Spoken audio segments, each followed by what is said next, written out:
Hi guys! Papunta nga pala ako dyan kay Rachel. Ayan, sasamahan ko siya magpa-storage. Parang kailan lang nag-video ko ng sinamahan ko siyang kunin yung mga gamit niya. Ngayon, mag-evaporate na naman siya. Ayan. Nasa MTR na pala kami niyan sa Mayaw Mate. Cargador pa more.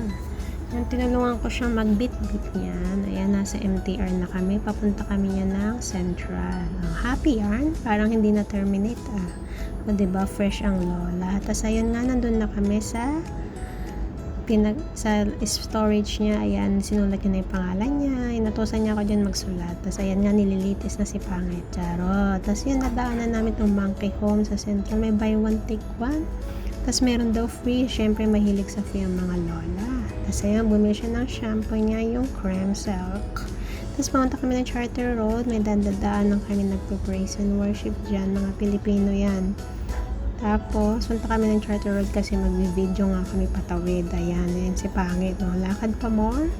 Tapos ayun, pabalik na kami ng MTR, papunta ng church. May kinukwento siya dyan at tuwang-tuwa ang lola.